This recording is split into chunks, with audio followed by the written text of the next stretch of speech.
हे भगवान वासुदेव। वासु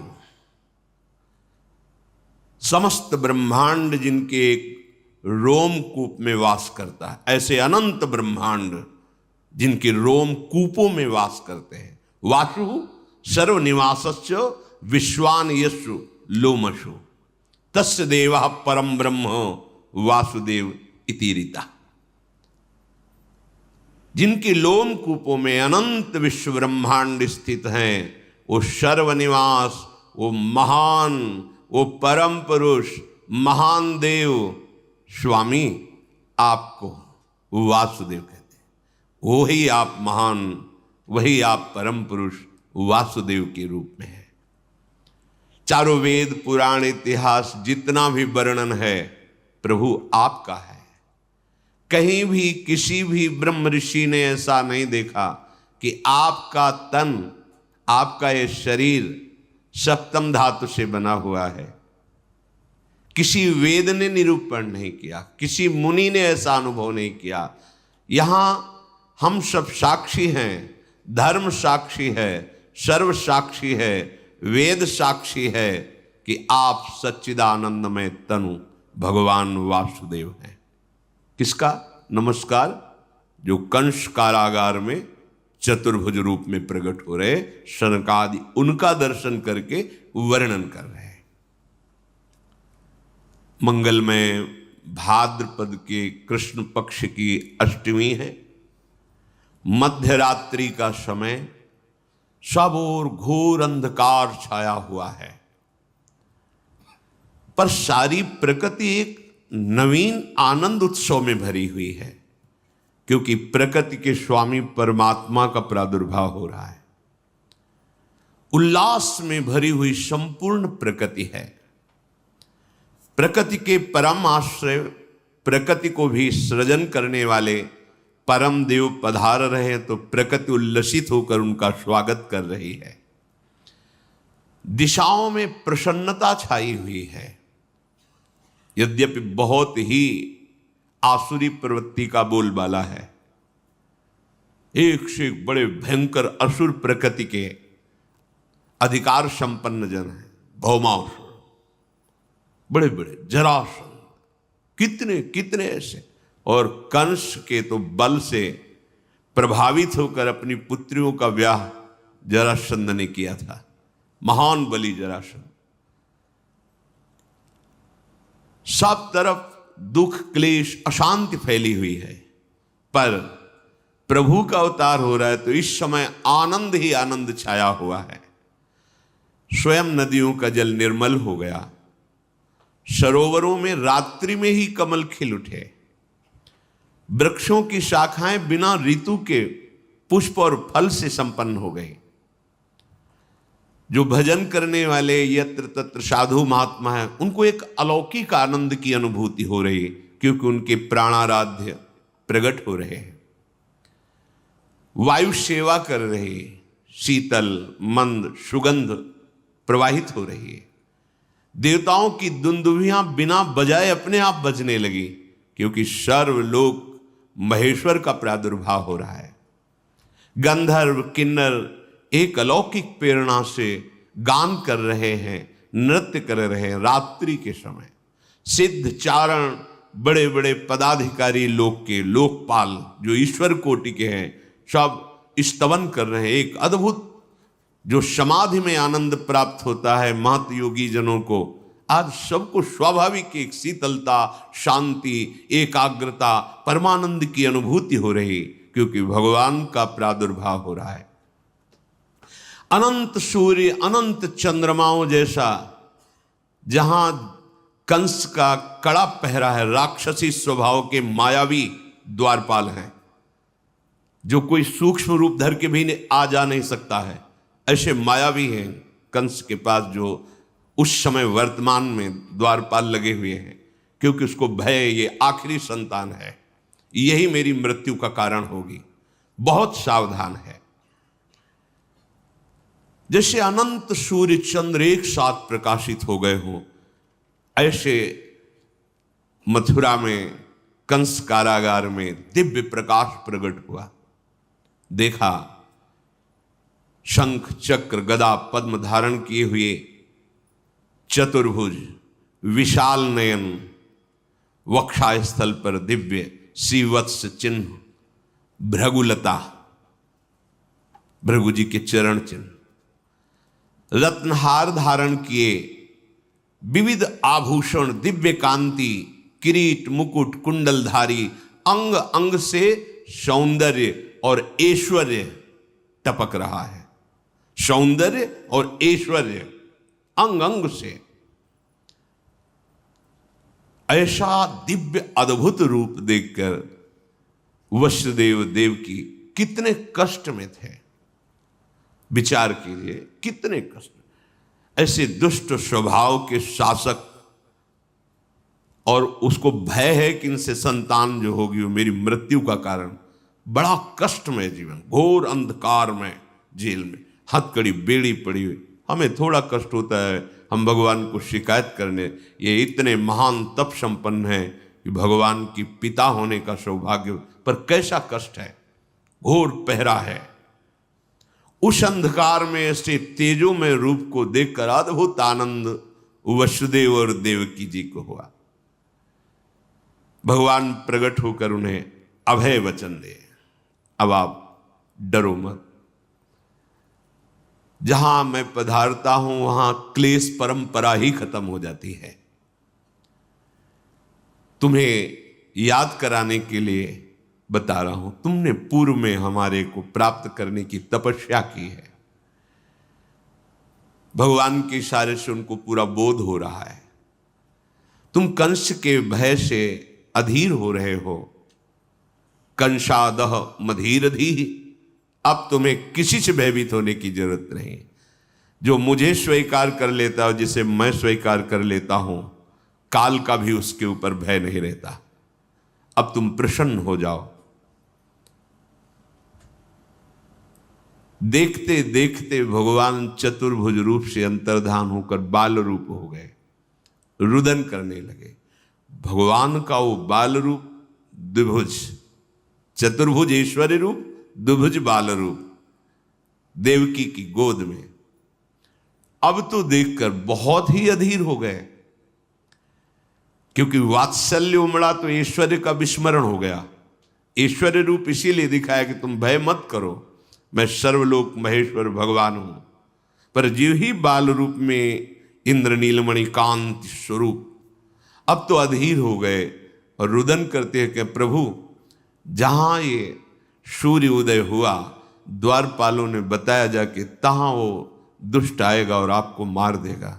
मैं बहुत अधीर हो रहा हूं प्रभु, मेरा ज्ञान कार्य ही नहीं कर रहा है, क्योंकि वात्सल्य के आगे ये सब नहीं चलता। भगवान का ऐश्वर्य भी वात्सल्य के आगे नहीं चलता। प्रभु, मुझे आपकी रक्षा के लिए बहुत भय है। प्रभु ने कहा, यद्यपि तुम्हें भयभीत नहीं होना चाहिए, पर आप वात्सल्य के कारण भयभीत हो रहे हो, तो मुझे गोकुल पहुंचा दो, और वहां मेरी महाशक्ति योग माया प्रकट हुई है, तुम उसको ले आओ, मुझे वहां पहुंचा दो, तुम निर्भय रहो। भगवान का शिशु रूप जो देवकी की गोद में था, कितना कष्ट। अखिल लोक आनंद सिंधु गोद में है, वो कह रहे मुझे अभी पहुंचा दो। वसुदेव जी की गोद में प्रभु को विराजमान करती है, हृदय में कितनी पीड़ा होगी। नवजात शिशु अभी आंखों से ओझल, जिसके दर्शन मात्र से परमा आह्लाद परम सुख, वो अभी जा रहा है। विचार करो, ये भगवदानंद कायर पुरुषों को प्राप्त नहीं होता, ये शूरवीरों को प्राप्त होता है, जो हर स्थिति में प्रभु की सुख का चिंतन करते हैं। अपने सुख दुख की तो परवाह ही नहीं जिसे, तभी साधु संग से भजन करते करते ऐसी स्थिति होती है। भगवान वसुदेव जी की अब गोद में है। वसुदेव जी भगवान की महिमा का स्मरण करते हैं, हृदय से लगाते हैं, तुम्हें कैसे दूर करूं, तुम्हें कैसे छोड़ के आऊं। इतना तो कष्ट भोगते रहे, अन्य पुत्रों का वध कर दिया गया, अब आनंद सिंधु आप मेरे हृदय से लगे, और वो भी अब हम ही आपको जाके छोड़ करके वापस आपको आए, पर आपके सुख के लिए हमें जाना पड़ेगा। पर जाऊं तो कैसे जाऊं? पैरों में बेड़ियां हैं, हाथों में हथकड़ी है, लोहे के बहुत मजबूत दरवाजे और शस्त्र धारण की हुई आसुरी स्वभाव वाले मायावी राक्षस वो द्वारपाल बने खड़े हैं, अत्यंत विषादग्रस्त हो रहे हैं। ऐसा सोचते ही देखा कि हथकड़ी और बेड़ियां टूटकर गिर गई। प्रसन्नता हुई, कदम आगे बढ़ाए तो देखा अपने आप दरवाजे खुल गए। बड़े विशाल लोह कपाट अपने आप खुल गए। जिसके छाती में अखिल लोकों के स्वामी प्रभु बाल रूप से विराजमान है, अब उसको कौन सा बंधन बांध सकता है? जो भगवान को अपने हृदय में चिंतन के द्वारा सदैव बसाए रखता है, उसको मोक्ष के लिए कोई प्रयास नहीं करना पड़ता, सारे बंधन अपने आप कट जाते हैं। इसलिए कई बार सत्संग में निवेदन किया है कि हमारी साधना का फल है अखंड स्मृति। हर समय प्रभु के चिंतन में रहते हुए जो भी व्यवहार कार्य है वो करे, कोई नहीं बांध सकता। जब तक प्रभु का स्मरण हृदय में नहीं है, तब हजारों लाखों साधनाएं कर लो, प्रयास कर लो, ये माया का बंधन खुलने वाला नहीं। माया की शाकलों से हाथ पैर गले सब बंधे हुए हैं। काम वासना, क्रोध, लोभ, मोह, मद, मत्सर, ये ऐसे मायावी द्वारपाल हैं कि आपको निकलने ही नहीं देंगे। अज्ञान का कारागार, अंधकार युक्त, कैसे निकला जाए? श्री कृष्ण को हृदय में रखकर। पक्की बात, कृष्ण नाम और कृष्ण रूप में कोई अंतर नहीं। जो कृष्ण है वही कृष्ण नाम है। अगर जिह्वा से राधा राधा कृष्ण कृष्ण चल रहा है तो मानो प्रिया प्रीतम विराजमान है आपकी जिह्वा में। अतएव जीव इस भयंकर अविद्या माया रूपी कैद खाने से, विविध प्रकार की वासना की जंजीरों से, काम क्रोधादि मायावी द्वारपालों से बचकर अगर निकल सकता है तो एकमात्र प्रभु को हृदय में रखने पर, अर्थात स्मरण करने पर। अगर प्रभु का स्मरण है तो आप मुक्त हो जाएंगे। मुक्ति के लिए कोई अलग से वेदांत पढ़ने की जरूरत नहीं, अपने आप ज्ञान प्रकाशित हो जाएगा। प्रतिपल भगवद स्मरण, चित्त वृत्ति को रोककर बार बार नाम में लगाना, रूप में लगाना, लीला में लगाना, धाम चिंतन में लगाना। कोई मोक्ष के लिए प्रयास करने की जरूरत नहीं। अपने आप आपको अनुभव होगा कि जो परमार्थ का परम लाभ है वो प्रकाशित हो रहा है। दरवाजा खुला, वसुदेव जी लालजू को लेकर बाहर निकले तो डर रहे थे कहीं पहरेदार देख ले तो प्रहार कर देंगे, पर वहां देखा सब बेशुद्ध है, मूर्छावस्था को प्राप्त है। धीरे धीरे निकलकर बाहर आए, दबे पांव, कोई जान न जाए। अपराकृत परमानंद विग्रह प्रभु को बार बार ऐसे देखते हैं, हृदय से लगाए हुए आगे बढ़ रहे हैं। पद पद पर आनंद की उमगन हो रही वसुदेव जी के हृदय में। समझिए, जब कोई भगवद स्मरण परायण होता है तो प्रति कदम, प्रति श्वास, प्रति क्षण एक अद्भुत आनंद। अब प्राकृतिक उदाहरण तो बैठता ही नहीं, पर कई बार सत्संग में कहा जैसे दूध को अग्नि पे चढ़ाओ तो उफान आती है, ऐसे आनंद की उफान हृदय में आती है जब मेरे प्रभु और उनका स्मरण और कहीं उनकी रूप की झलक, तब तो फिर ब्रह्मादिक के भोग शब विषम लागत ताई, नारायण ब्रज चंद की लगन लगी है जाए। अभिमान का भार उठाकर संसार पथ में चलते चलते पग पग पर दुख कष्ट संकट विपत्ति भोगते भोगते थक गए। अब छोड़ो, अपना भार श्री कृष्ण के ऊपर छोड़ो, श्री कृष्ण का चिंतन करो, तो पग पग पर परमानंद की अनुभूति होगी। वसुदेव जी को अपार सुख हो रहा है। श्री कृष्ण को हृदय से लगाए हुए महामहिम ब्रज की तरफ चल पड़े। घोर अंधकारमयी रात्रि, धीरे धीरे बढ़ रहे हैं कि कहीं कोई मथुरावासी किसी कारण से बाहर निकले और देख ले तो अमंगल हो जाएगा। इसी समय मेघ गर्जना हो रही, भयंकर वर्षा शुरू हो गई, क्योंकि कोई बाहर निकल ही ना पावे। पैर की भी आहट नहीं, इसलिए मेघ गरज रहे हैं। अंधकारमयी रात्रि, किधर पैर रखे दिखाई ही नहीं दे रहा है। बीच बीच में बिजली चमक जाती है, जिससे रास्ते का पता चलता है। जब वर्षा प्रारंभ हुई, वसुदेव जी ने अब कहां तक ऐसे छुपाए, लगा कि नवजात लाला है, वर्षा में कुछ दुख पहुंच सकता है, ऐसा विचार कर रहे हैं। अचानक देख रहे हैं कि आसपास तो बूंदें गिर रही, पर ऊपर बूंदें नहीं गिर रही। सोचा इस लाला का ही चमत्कार होगा, पर बात यह हुई कि 1000 फण फैलाकर भगवान शेष जी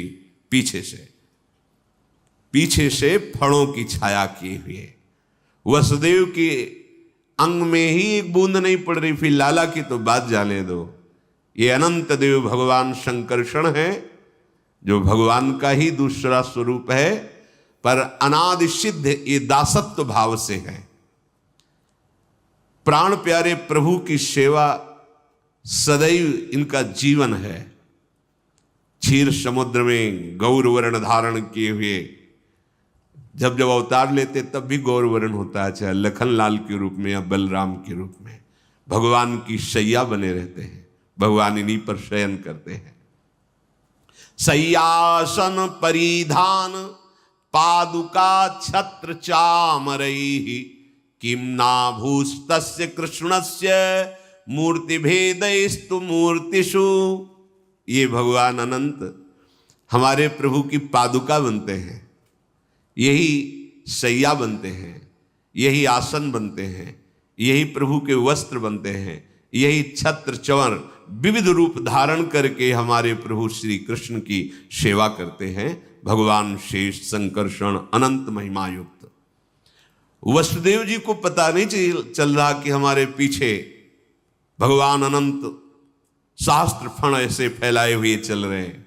उनको लगा लाला का कोई चमत्कार है, बाहर तो बूंदे पड़ रही पर हमारे ऊपर ले, अब लाला को मस्तक पर धारण कर लिया। आगे बढ़े तो भारी समस्या यमुना जी, क्योंकि भादव का महीना है, बाढ़ पे यमुना जी चल रही है। एक क्षण रुके, अब क्या करूं, क्योंकि अथाह यमुना जी, और यमुना जी पहले से अधिक उल्लसित होकर बड़ी ऊंची ऊंची तरंगे, कोलाहल मच गया। यमुना जी प्रीतम पधार रहे हैं, यमुना जी उल्लसित हो रहे। वसुदेव जी देख रहे सैकड़ों भंवरे, सैकड़ों तरंगे ऐसी उछल रही जो भय प्रदान कर रही। ऐसे छोटे लाला को लेकर कैसे पार हो पाऊंगा? अगर रुकता हूं तो लौटने में प्रातःकाल सूर्य उदय हो जाएगा, कैसे क्या करूं? लाला को सुरक्षित पहुंचा, चलो हम अपने प्राण दे देंगे, जब तक लाला को हम बचा पाएंगे, उठाते चले जाएंगे। ऐसा भाव समझो। जब आप प्रभु प्राप्ति के लिए चलोगे तो ऐसा नहीं कि सहज मार्ग है आप निकल जाओगे, भयंकर बाधाएं खड़ी होती हैं। पर आपने यदि प्राण समर्पित कर दिया है तो कोई भी बाधा आपको परास्त नहीं कर सकती। जो इस भाव में रहता है कि मेरे प्रीतम सुखी हो और मुझे नरक मिल जाए, कोई परवाह नहीं। अगर प्रीतम को आनंद मिलता है कि मैं तड़पूं, कष्ट युक्त रहूं, तो वो कष्ट मेरे लिए हजारों सुख से बढ़कर है। जिससे परम सुखी हो मेरे एकमात्र वे परम प्रेष्ठ, वही धर्म है, वही कर्म है, वही एक कर्तव्य श्रेष्ठ।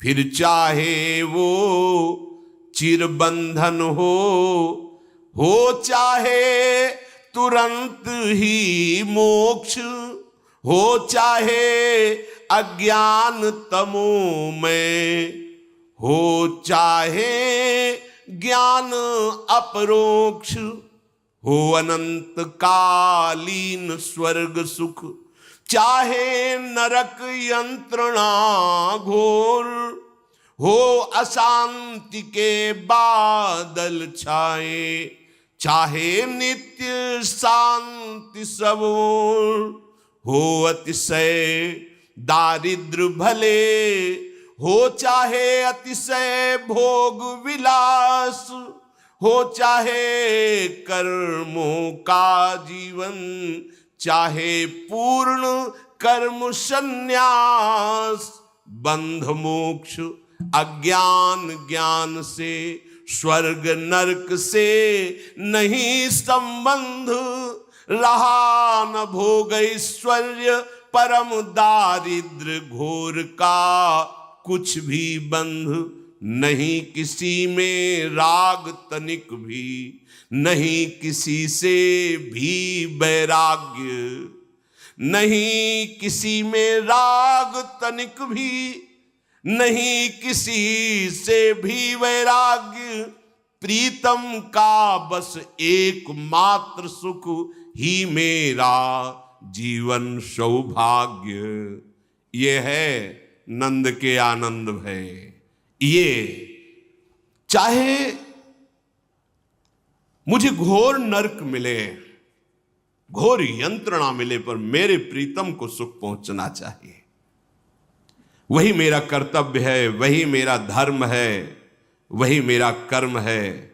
चाहे मुझे बंधन हो चाहे मोक्ष, इसकी कोई परवाह नहीं, चाहे अज्ञान हो चाहे ज्ञान, मुझे इसकी भी परवाह नहीं, चाहे स्वर्ग मिले चाहे नरक, इसकी भी परवाह नहीं, चाहे अशांति हो या शांति, इसकी भी चाह नहीं, चाहे दारिद्र हो या अद्भुत ऐश्वर्य, इसकी भी परवाह नहीं, चाहे बंधन में जीवन हो या मोक्ष में, इसकी भी परवाह नहीं। बस केवल एक परवाह है, मेरे प्रीतम सुखी हो, मेरे हृदय में उनका विस्मरण न हो, और जोई जोई प्यारो करे सोई मोहि भावे। वसुदेव जी ने निश्चय किया, अब ये जीवन प्रभु के लिए, क्या डरना। और यमुना जी में कदम रखा, यमुना जी और उल्लसित हो रही है। प्रभु ने सोचा कि जब तक चरण स्पर्श नहीं होंगे इनका उल्लास बढ़ता जाएगा चरण स्पर्श के लिए, और जैसे जैसे वो जल में प्रवेश करते तैसे तैसे और ऊपर उठाते जा रहे हैं। प्रभु ने अपने चरण अभी प्रकट हुए बड़े कर दिए, यमुना जी जी ही चरण स्पर्श की नम्र हो गए, जल अपने आप घटने लगा, बस घुटनों घुटनों पूरी यमुना जी हो। वसुदेव जी को लगा कि ये कुछ चमत्कार लाला का ही है, क्योंकि अभी तो ऐसा तूफान में स्वरूप यमुना जी का मैं भयभीत हो रहा था। वसुदेव जी प्रभु को लेकर के आगे बढ़े, इतनी प्रेम विवशता है कि मार्ग ही नहीं दिखाई दे रहा, तो ये बिजली चमक चमक करके उसी मार्ग में चमक रही जहां जाना है, वो आगे आगे रास्ता बेशुद्ध है, देह भाव विस्मृत है, परम आत्म सुख का स्वरूप श्री लालजू महाराज उनकी गोद में है। बिजली ने पहुंचाया, कांति प्रकट होते हुए नंद घर में पहुंचे, वहां भी देखा आश्चर्य, कोई नहीं जग रहा, सब सो रहे हैं, अर्थात सब मूर्छित है भगवान की योग माया से। धीरे धीरे कोई जग न जाए, प्रभु को लिए हुए आगे पहुंचे।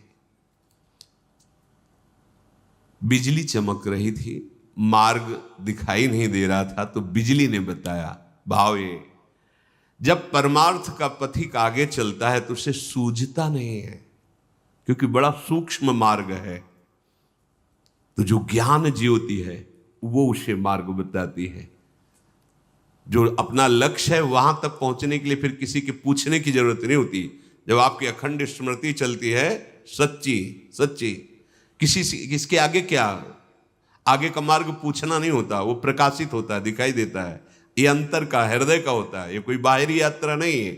वही ज्ञान ज्योति ऐसे प्रकाशित होती, ये मार्ग है, ये मार्ग है, ये मार्ग। वहां पूछना नहीं, पूछना तो तब तक होता है जब तक मार्ग का आपने चयन नहीं किया, लक्ष्य स्थित नहीं किया, तब तक पूछना हो। तो जहां लक्ष्य स्थित हुआ और आपका अखंड स्मरण शुरू हुआ, फिर आगे का मार्ग पूछा नहीं जाता, वो दिखाई देता है, ये जाओ, वहां बिल्कुल नहीं पूछना होता।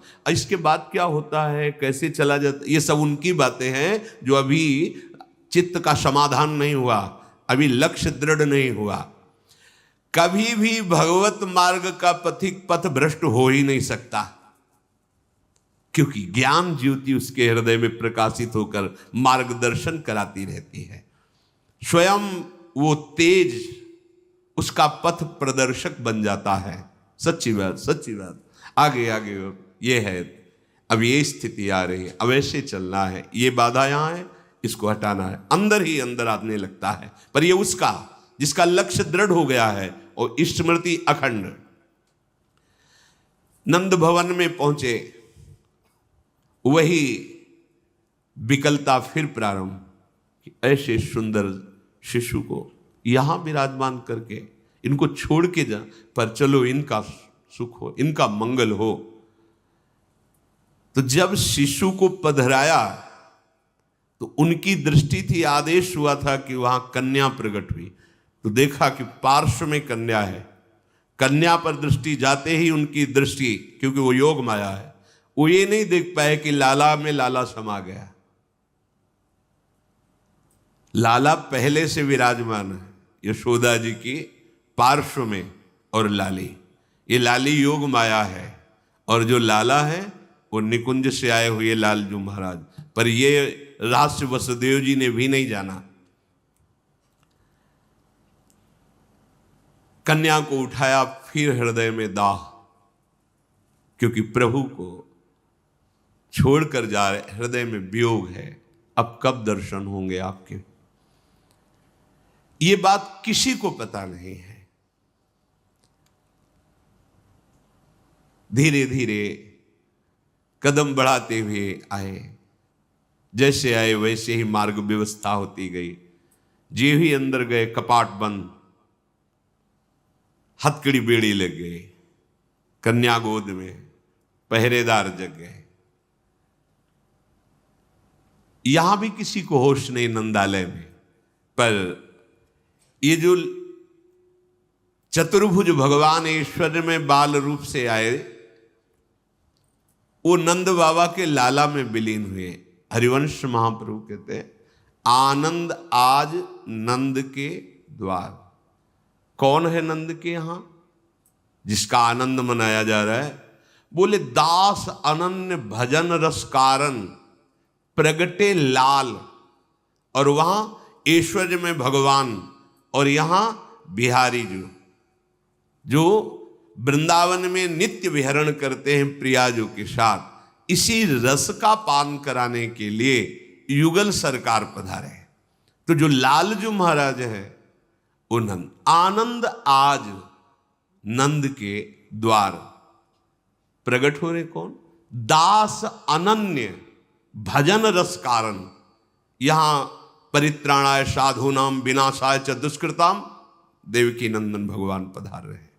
और ये प्रेमी जनों को प्रेम पान कराने के लिए दास अनन्य अनन्य भजन रस कारण प्रगटे लाल मनो। इनके प्रकट होने का कारण क्या है? अनन्य प्रेमी रसिक जन, कोई सख्य भाव का, कोई गोपी भाव का, वात्सल्य भाव का, जो जिन मंजरी भाव का, किंकरी भाव का, सबको रसास्वादन कराने के लिए निकुंजाधिपति प्रभु वृंदावनेश्वर पधार रहे हैं। आनंद आज भगवान यशोदानंद के यहां, जैसे कारागार में कंस के यहां ऐश्वर्य संपन्न भगवान, यहां निकुंज से पधारे हुए लालजू।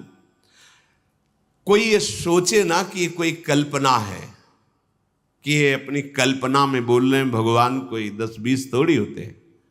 सर्व भवन समर्थ, कर्तुम अकर्तुम अन्यथा कर्तुम, महान शक्तिमान के लिए एक ही समय 2 जगह प्रकट होना, ये कोई आश्चर्य की बात है क्या? उनके लिए असंभव है क्या?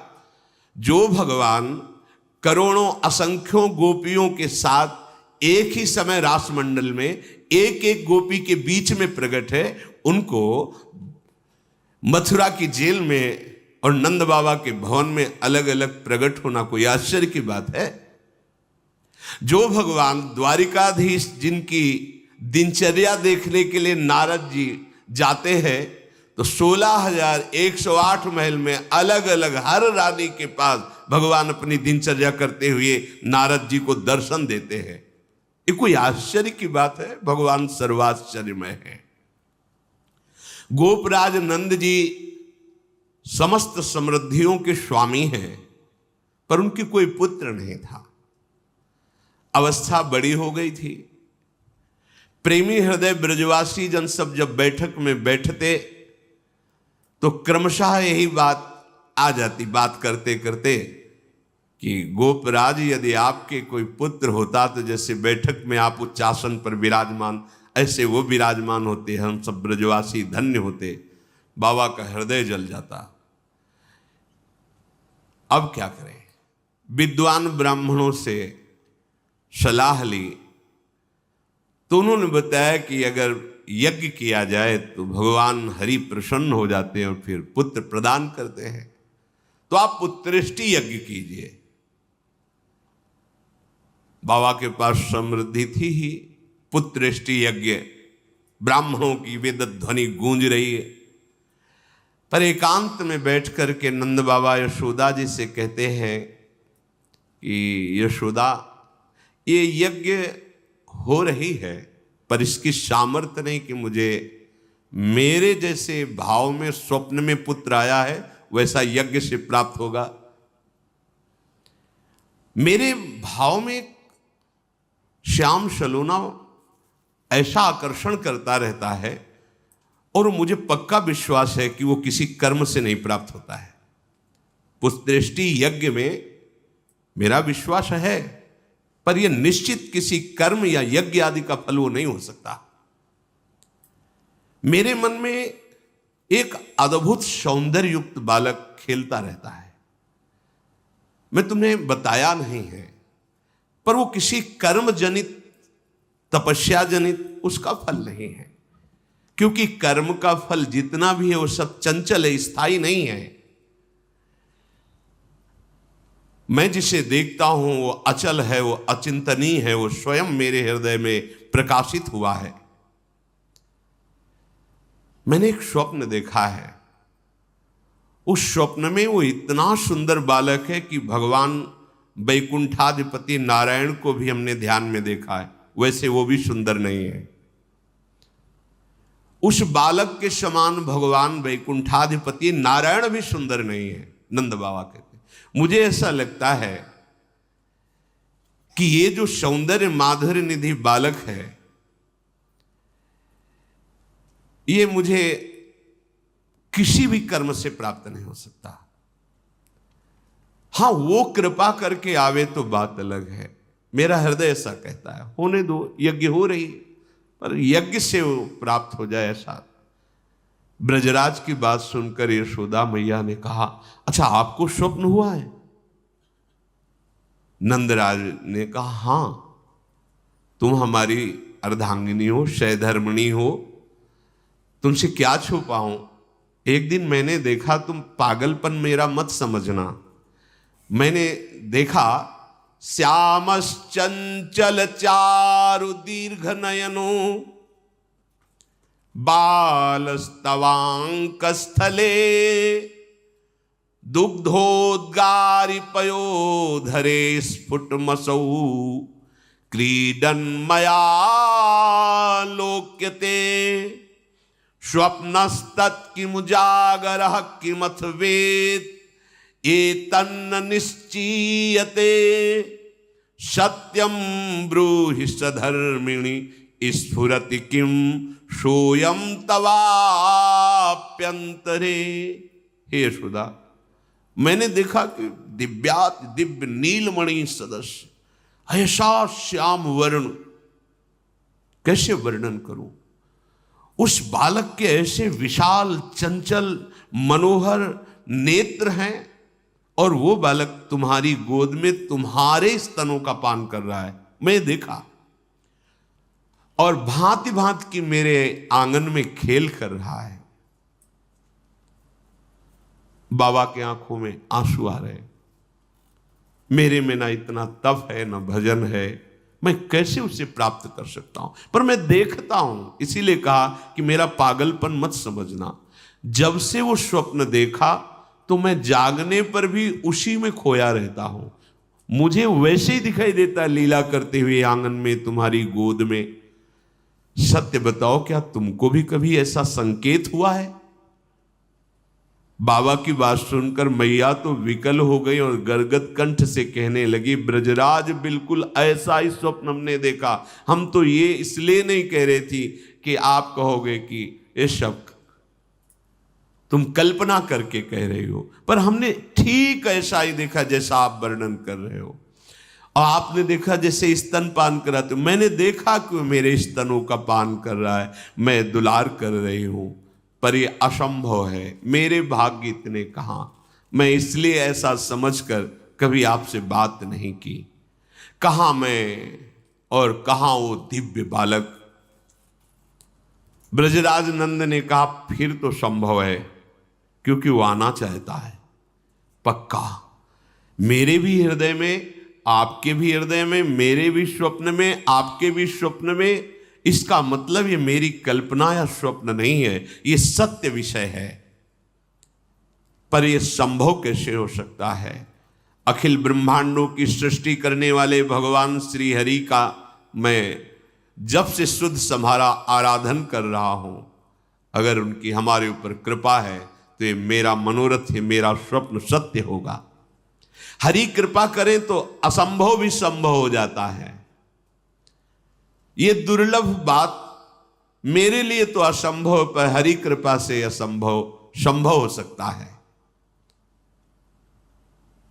तदनंतर हरि सेवानिष्ठ बाबा और मैया दोनों तन मन धन वचन से पूर्ण शरण होकर भगवान श्री हरि की आराधना की, और 1 वर्ष के लिए द्वादशी के दिन यथाविधि व्रत करने का नियम लिया।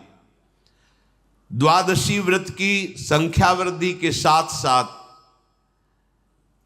भाव में उसी पुत्र की प्राप्त करने की लालसा जो स्वप्न में देखा, जो मनोरथ में है, परम व्याकुलता बढ़ती गई। व्रतानुष्ठान सर्वांग पूर्ण हुआ तो देखा द्विभुज मुरली मनोहर भगवान सामने खड़े। वहां क्या देखा? चतुर्भुज भगवान नारायण सामने खड़े। यहां क्या देखा? द्विभुज मुरली मनोहर ललित त्रिभंगी लालजू महाराज। विकल हो गए। समीप ही प्रभु है।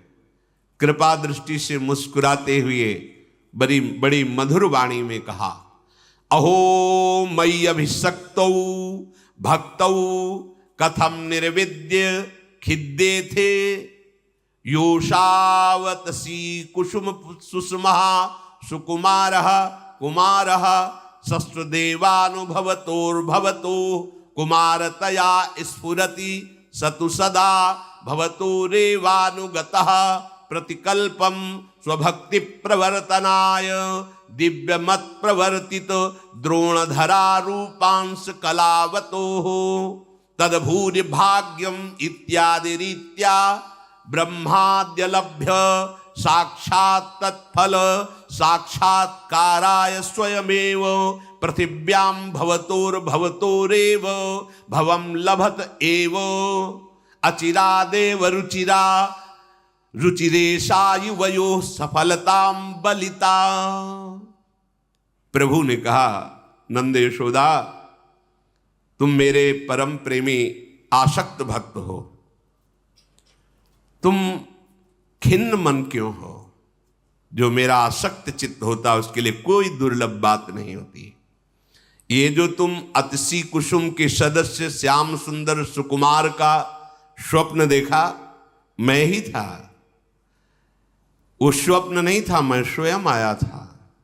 जो तुम्हारी अनुभूति है बाल रूप की, मैं स्वयं तुम्हारे बाल रूप में तुम्हारे यहां आया था, भाव में, स्वप्न में, और प्रगट में आऊंगा।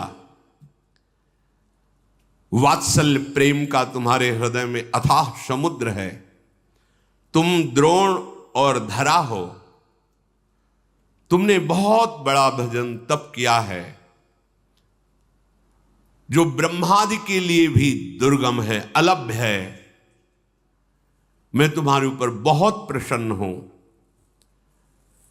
जहां तुम्हें ये वास मिला है, यहां ब्रह्मादि के लिए भी दुर्लभ है। ये ब्रज 84 कोश। ब्रह्मा जी ने भी कहा है, तद भूरि भाग्य मिहि जन्म किमप्यटव्याम। मेरे अहोभाग्य होंगे यदि मुझे यहां कोई भी रूप में रख लिया जाए, गोकुल में, ब्रज में। तुम्हारा ही स्वरूप द्रोण और धरा है। अब तुम नंद और यशोदा के रूप में प्रकट हुए हो। अब तुम तनिक चिंता मत करो, जो तुम्हारे स्वप्न में मैं प्रकट हुआ था, हे गोपराज, मैं स्वयं तुम्हारा बालक रूप बनकर आ रहा हूं। समझ रहे? वहां चतुर्भुज नारायण और यहां वंशीधारी ललित त्रिभंगी कौन? ये निकुंज से पधारे हुए लालजू महाराज। इसलिए महाप्रभु आनंद आज नंद के द्वार, दास आनंद भजन रस कारण प्रगटे लाल मनोहर। ये भगवत रहस्य है। इसे प्रेमी जन ही केवल जानते हैं, बाह्य व्यवहार में नहीं। शास्त्रों में जो संकेत होता है वो ईश्वर स्वरूप भगवान यहाँ आए, कन्या को लेकर चले गए वसुदेव जी, लेकिन जो लाल जी को लाए वो समा गए हमारे लालजू में। और जब लालजू को लेके गए तो वही चतुर्भुज, यही जो ब्रह्म हृदय है, वही अक्रूर को दर्शन कराया कि अनंत शेष सैया पर शयन की हुई भगवान चतुर्भुज महाऐश्वर्यशाली। बाहर देखा तो कृष्ण बलराम, अंदर देख रहे तो शेष सैया पर विराजमान भगवान चतुर्भुज। यशोदा जी, नंद बाबा बहुत प्रसन्न हुए भगवान के ये वचन सुनकर, मुरली मनोहर अंतर्धान हो गए। समय बीतता गया। एक दिन देखा कि बाबा और बड़े ब्रजवासी सब बैठक में बैठे हुए थे, तो वृद्धा तपस्विनी तेजोमयी अग्नि कांति, जिसकी मानो मूर्तिमान अग्नि पधार रहे हो, ऐसी कांति है, तेजोमयी अवस्था, वृद्ध है। साथ में एक स्नातक ब्राह्मण बालक है। समस्त गोपराज की सभा खड़ी होकर के सम्मान की, गोपराज भी खड़े हुए। ऐसा लगा कि कोई मानो मूर्तिमान तपस्या पधारी हो। सबने प्रणाम किया, आसन आदि दिया। देवी, आपके दुर्धर्ष तेज को देखकर हम ये जान नहीं पा रहे कि आप कौन हमारे ब्रज में पधारी है। ऐसा लगता है कि भगवान की महाशक्ति योग माया ही मूर्तिमान तपस्वी रूप में आई है, और आपके साथ बालक के देखने से ऐसा प्रतीत होता है मानो देवर्षि नारद जी ही इस बाल रूप में आए हुए हो। ये बात सुनकर ब्रजराज की वो तपस्विनी मुस्कुराकर बोली, मेरा नाम पौर्णमासी है। मैं तपस्विनी हूं और पूर्ण दैव का ज्ञान रखती हूं। प्रारब्ध का, भाग्य का, दैव विधान क्या है, मैं इसका पूर्ण ज्ञान रखती हूं। इस बालक का नाम मधुमंगल है। ये स्नातक है, महान भजन रस में डूबा हुआ है, इसलिए इसको देखकर देवर्षि नारद का स्मरण होना उचित ही है। ये देवर्षि नारद के ही समान है। तपस्विनी की बात सुनकर गोपराज अपनी सभा के साथ हाथ जोड़ करके पुनः प्रणाम किया और कहा कि क्या हमारे लिए आज्ञा है। हमारे तो अहोभाग्य हुए ब्रजवासियों की कि आप तपस्विनी की सेवा करने का सौभाग्य मिलेगा। इस पर आपने महती कृपा करके हमारे नगर में जो आप आई ब्रज में, तो आप हमें बताइए कि हम आपकी क्या सेवा करें। उन्होंने कहा तुम्हारा निर्वचनीय सौभाग्य प्रकट होने वाला है, मैं उनके दर्शन करने के लिए आई हूं। तुम सब पूछ रहे हो तो मैं वर्णन कर रही हूं। तुम सब ब्रजवासियों का महान सौभाग्य उदय होने वाला है। ये जो आपके गोपराज नंद है, इनके यहां अखिल जगत को आनंद सिंधु में निमग्न कर देने वाला वो प्रेम बपू प्रभु प्रकट होने वाले हैं। पौर्णमासी की ये बात सुनकर बाबा परमानंद में मगन हो रहे हैं। गदगद वाणी से कहने लगे, देवी आपके शुभागमन से इस संपूर्ण ब्रज पावन हो गया।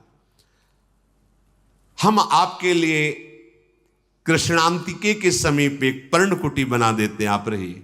कृष्णांतिके यमुना जी के समीप, यमुना जी का एक नाम कृष्णा भी है। कृष्णा अर्थात यमुना जी के समीप, कृष्णांतिके यमुना के समीप एक पर्णशाला की रचना करते हैं और आप विराजिए और हम सब ब्रजवासी आपकी सेवा करेंगे। पौर्णमासी बोले, आपका वाक्य निकला कृष्णांतिके, तो अब जो बालक होगा उसका नाम कृष्ण रखा जाएगा। मैं दैव विधान को जानने वाली हूं, दैवज्ञा हूं, हर विधान मुझे पता है। तो जो बालक तुम्हारे यहां प्रकट होगा उसका नाम कृष्ण होगा। वो अद्भुत प्रभावशाली होगा। उसके प्रभाव को क्या बतलाऊं, वो प्रभाव में परस्पर विरोधी वस्तुओं में भी कोई विरोध नहीं रह जाएगा जब वो प्रकट होगा। तस्मिन् जातवती निर्दानवता पृथिव्याम भविष्यति तदीय गुणे सदानवता सगुणता विद्यादि प्रबंधे तत्संबंधे तु निर्गुणता सकिंचनता विषय संपत्तौ तद्भक्तौ तु निष्किंचनता इत्यादिकम विरुद्धाय मानमपि सर्वै नरुरुद्धम करिष्यति। ये बालक जब प्रकट होगा तो निर्दानवता साधनवता सगुणता निर्गुणता संकिंचनता निष्किंचनता ये परस्पर विरोधी एक हो जाएंगे। तात्पर्य, जब ये प्रभु पधारेंगे तो यहां कोई दानव नहीं रह जाएगा, दानवता का विनाश हो जाएगा अथवा निर्दानवता सिद्ध हो जाएगी। नंद नंदन के अनंत मधुर गुण वाली पृथ्वी के भाग्यशाली व्यक्तियों के लिए सदानवता हो जाएगी, अर्थात समस्त ऐसे सुखों की वर्षा होगी, ऐसे सुखों का दान करेगी पृथ्वी, सब आनंदित हो जाएंगे। तो पहला निर्दानवता अर्थात दानव प्रवृत्ति का नाश, और सदानवता अर्थात पृथ्वी ऐसे सुखों को प्रकट करेगी, सब आनंदित हो जाएंगे, ऐसे सुखों को दान करेगी। और जब ये प्रभु प्रकट होंगे तो विद्यादि गुणों से विभूषित होंगे, जितने भी होंगे सबके अंदर दैवी संपदा भागवतिक गुण बनेंगे। लेकिन ये सतोगुण रजोगुण तमोगुण इनका कोई प्रभाव नहीं रहेगा, इसलिए निर्गुणता और सगुणता भागवतिक सदगुण प्रकट हो जाएंगे और निर्गुणता अथवा सतोगुण रजोगुण तमोगुण का प्रभाव नहीं पड़ेगा, क्योंकि प्रभु त्रिगुणातीत है। इनके प्रकट होते ही इनके सानिध्य में तीन गुणों का प्रभाव अपना प्रभाव नहीं डाल पाता। और सकिंचनता भगवत सेवार्थ शरीर निर्वाह के लिए, भगवत सेवा भाव के लिए समस्त वैभव एकत्रित हो जाएगा, लेकिन उनके हृदय में प्रभु के सिवा किसी से अपनापन नहीं होगा, इसलिए निष्किंचनता, ऐश्वर्य वैभव और निष्किंचनता एक साथ रहेंगे। पौर्णमासी जी ने कहा कि आप हमारे लिए जो बोले यमुना के पावन तट पर पर्णकुटी तो आप बनाइए, और जब लाला प्रकट होगा तब उसके दर्शन करेंगे, फिर हम आगे बात करेंगे। ये पौर्णमासी देवी महान भजन से युक्त है। श्री कृष्ण के जो आगे संदीपनी मुनि जी गुरु होते हैं, उनकी ये माता है और ये महान शक्ति सामर्थ्य युक्त है। ये मधुर लीला के सब विधानों को जानने वाली है। ये मधुमंगल इन पौर्णमासी देवी का पौत्र, संदीपनी मुनि का ये पुत्र है। भगवान श्याम सुंदर का नित्य प्रिय सखा है। ये हास परिहास करके श्री कृष्ण को सुख पहुंचाने वाला है। श्री कृष्ण की गोष्ठ लीला तथा गोपांगनाओं की जो और लीलाएं हैं उनमें मस्खरे मनसुखा के नाम से जाना जाता है। भगवान नंद बाबा और वसुदेव जी के यहाँ जिस समय कारागार में कंस के यहाँ, उस समय नंद बाबा यशोदा मैया के यहाँ प्रभु प्रकट दो बार। इसमें कोई संशय न करे, शास्त्र प्रमाणित बात है। और भगवान के अंश से ही सबका प्रादुर्भाव। तो जैसे ये लीला आती कि 11 वर्ष भगवान यहाँ विराजमान रहे, फिर चले गए, तो तब से लेकर अब तक क्या भगवत विमुख है क्या यहाँ कोई? तो हमारे प्रभु कभी गए ही नहीं। वृंदावनम परित्यज्य पादमेकम न गच्छति, एक कदम भी प्रभु यहां से बाहर नहीं गए।